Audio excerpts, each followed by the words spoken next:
Messieurs, merci, vraiment merci. Posez vos téléphones, arrêtez tout ce que vous faites et écoutez bien. Ce que nous venons de vivre entre le Cameroun et le Gabon, ce n'était pas un match de football. Oubliez ce terme. C'était une guerre, une bataille rangée, une confrontation d'une intensité si brute, si violente, si viscérale, qu'elle vous prend aux tripes et ne vous lâche plus. C'est l'un de ces matchs rares, précieux, où quand l'arbitre siffle la mi-temps, vous réalisez soudainement que vous étiez en apnée depuis 23 minutes. Vous cherchez votre souffle, comme les 22 acteurs sur le pré. Regardez les images à la fin, regardez les larmes de Yongoa. Ce n'est pas un détail anecdotique pour les caméras. C'est un symbole, le symbole d'un homme vidé, rincé, essoré émotionnellement par ce qu'il vient de traverser. Parce que ce match-là, il ne se joue pas avec les pieds, il se joue avec l'âme. Il t'aspire, il te mâche, il te recrache. Que tu gagnes ou que tu perdes, tu ne sors pas indemne de l'arène, tu sors différent. Et franchement, avant même de parler de 4-3-3, de XG ou de statistiques avancées, il fallait le dire. Merci. Des deux côtés, personne n'a triché. Personne ne s'est caché. C'était du don de soi à l'état pur. Pourquoi ce match compte autant? Pourquoi est-il déjà un marqueur de cette CAN 2025? Parce qu'on n'avait encore rien vu d'aussi intense depuis le début du tournoi. Oui, on a vu du beau jeu, des favoris qui déroulent. Mais là, on est sur une opposition frontale, un choc tectonique, un match qui ne se joue pas au confort mais à la survie. C'est comme si deux équipes avaient décidé, d'un commun accord tacite, de jouer une finale de Coupe du Monde dès la première journée de phase de poule. Pas de calcul d'épicier, pas d'observation. Tu presses? Je réponds. Tu frappes, Totours? Je contre. Attaque, défense, attaque, défense. Le ballon devient presque un accessoire, un prétexte. Ce qui compte vraiment, c'est l'espace que tu conquiers, le duel que tu gagnes, le timing de ton impact. Et au milieu de ce chaos organisé, de cette tempête de sable, il y a un homme qui a posé le pied sur le ballon et a dit « Calme !» Bryan Mbeumo. Quel joueur, quelle justesse, quel sang-froid glacial dans un match où tout brûlait autour de lui. On pourra toujours critiquer, production offensive limitée, peu de tirs cadrés, du déchet. D'accord, mais ouvrez les yeux sur le contexte. Quand le tempo est aussi infernal, quand chaque prise de balle est contestée par 3 adversaires affamés, réussir une passe devient un exploit. Créer devient un miracle. Et lui, il l'a fait. Encore et encore, par la passe laser, par l'orientation du corps, par cette capacité surnaturelle à jouer juste quand tout le monde joue vite.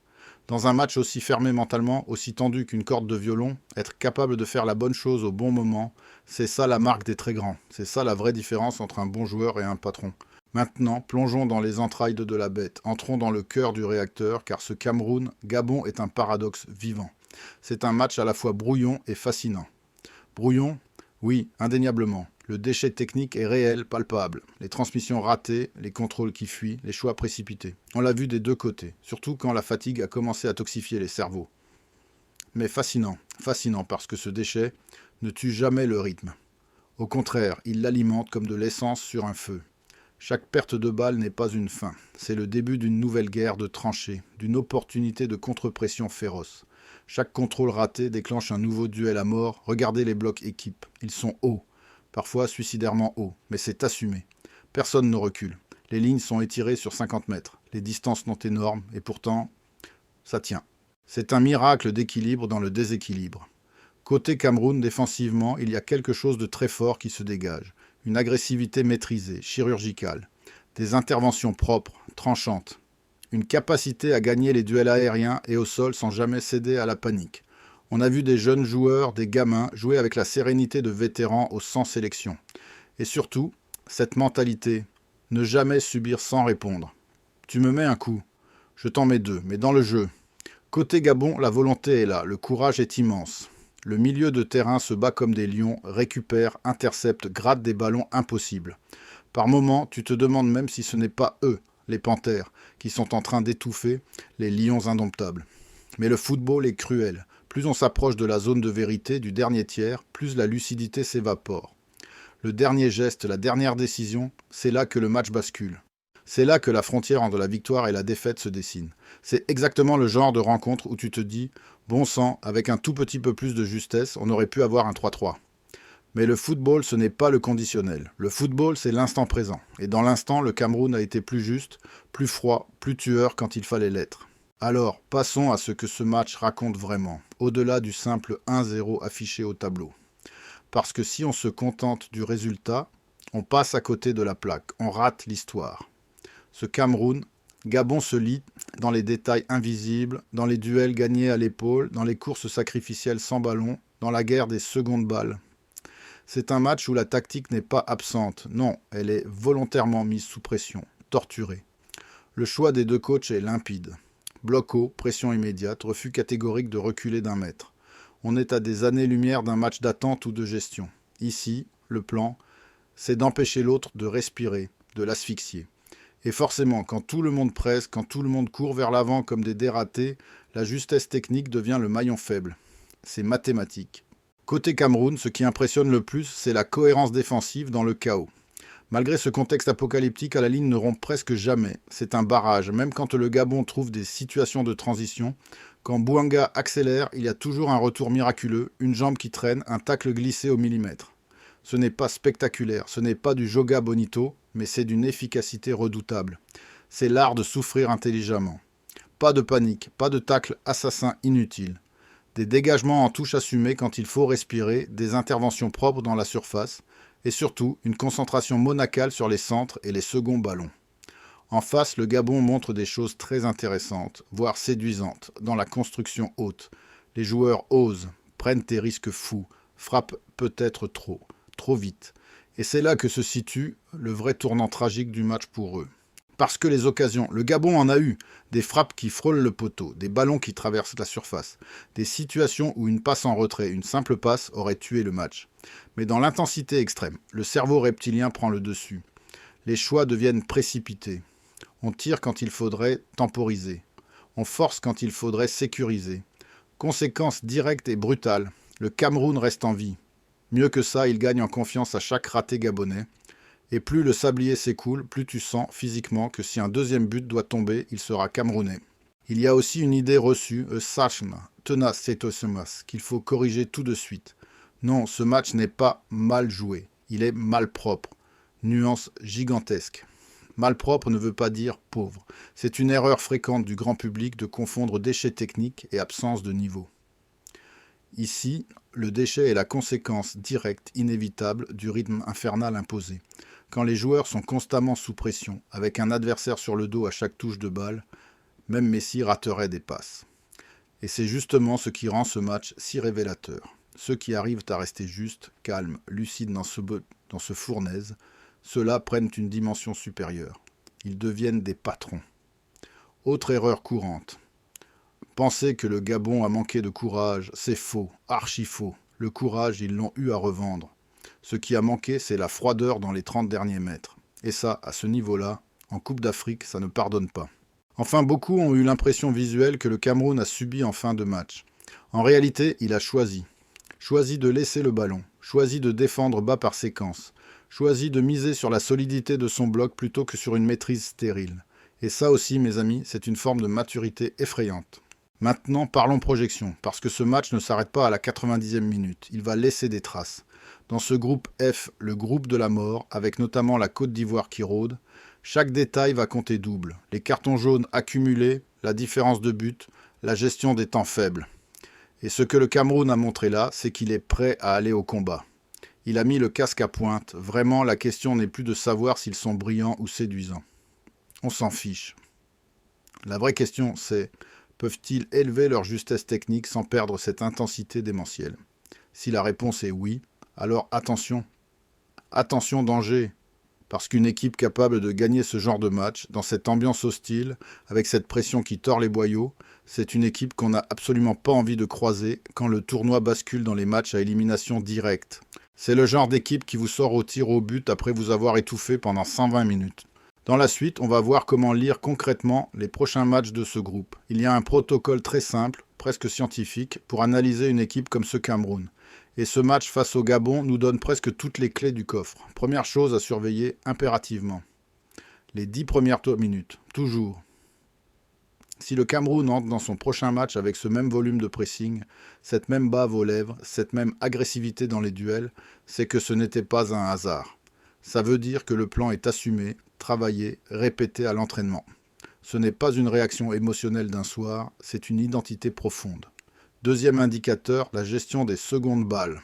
Contre le Gabon, ils ont été impériaux, dominants. Même quand le ballon est mal dégagé, même quand la relance est imprécise, il y a toujours un Camerounais pour jaillir et attaquer la zone de retombée. Et ça, c'est fondamental dans le football moderne. Une équipe qui gagne les deuxièmes ballons gagne du temps, gagne du terrain et surtout gagne les courses, gagne la bataille psychologique. Troisième point, la transition.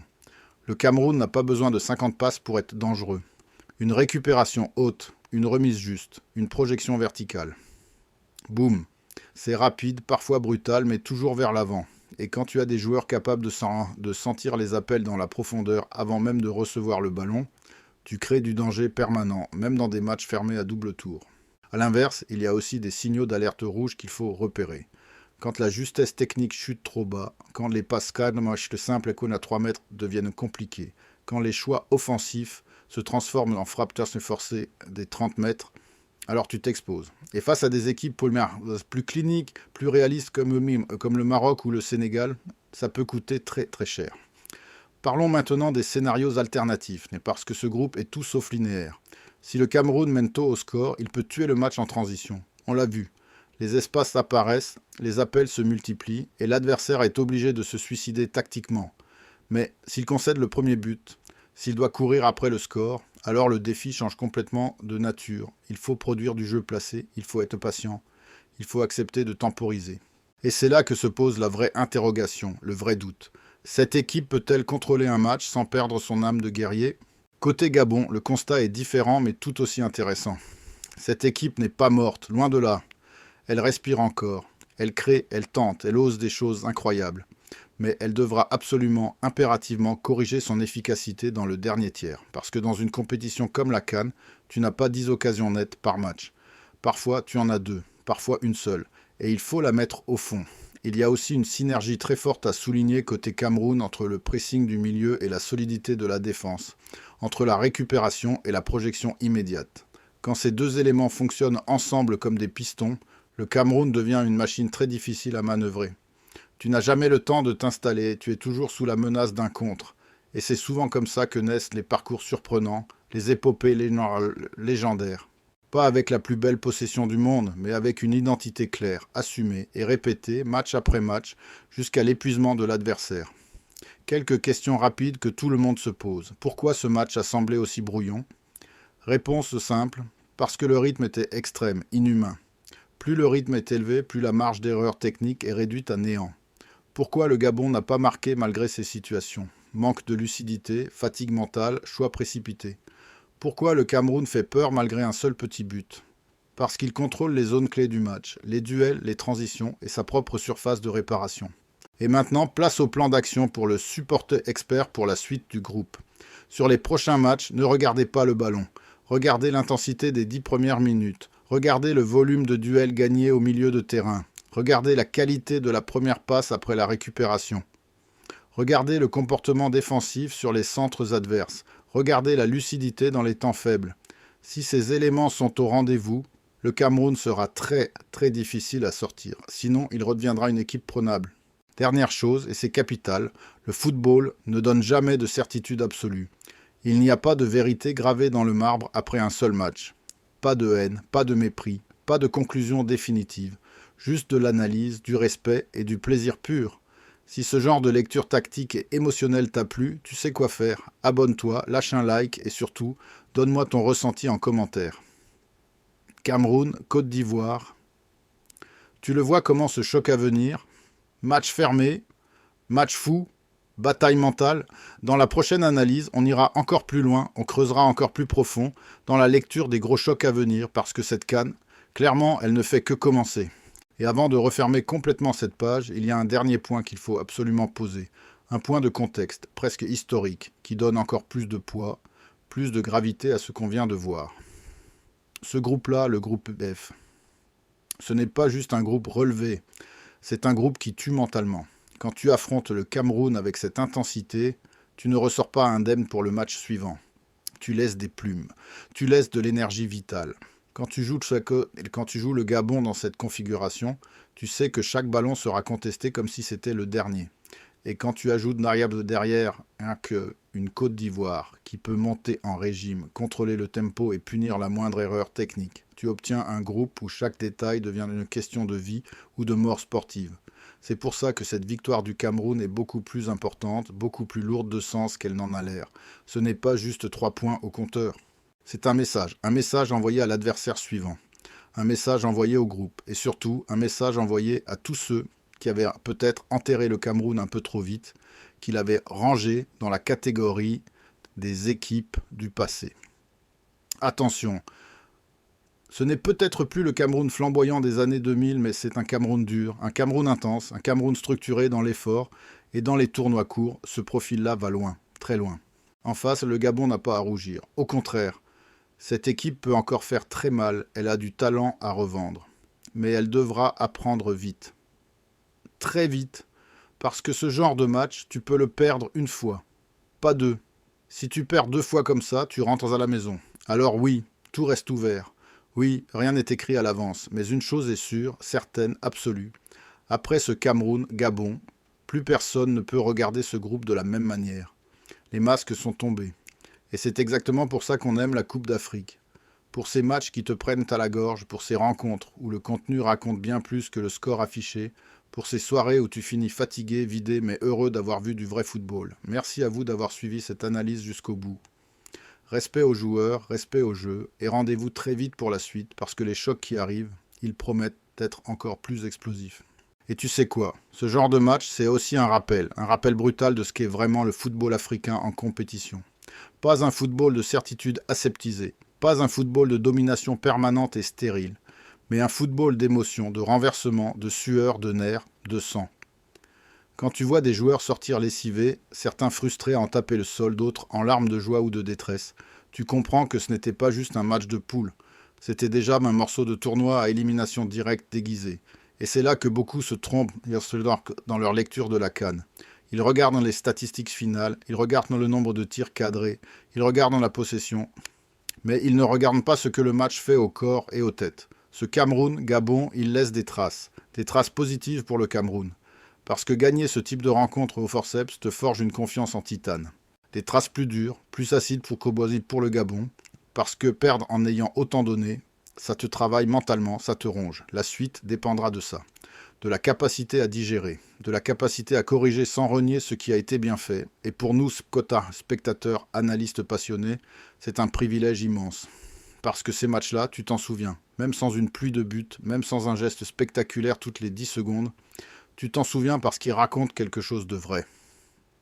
Alors oui, la compétition va aller vite. Oui, les débats vont s'enflammer sur les réseaux. Oui, certains matchs seront plus propres, plus maîtrisés, plus académiques. Mais celui-là restera comme un marqueur indélébile. Un match qui dit « Attention, le Cameroun est là. Attention, ce groupe peut exploser à tout moment. Attention, cette CAN ne pardonnera rien. » Prenez le temps de savourer ça, de comparer avec les prochains matchs, de regarder comment les équipes s'adaptent, comment elles répondent à ce niveau d'intensité démentielle. Et surtout, continuez à aimer le jeu pour ce qu'il est, imprévisible, brut, humain. À la prochaine.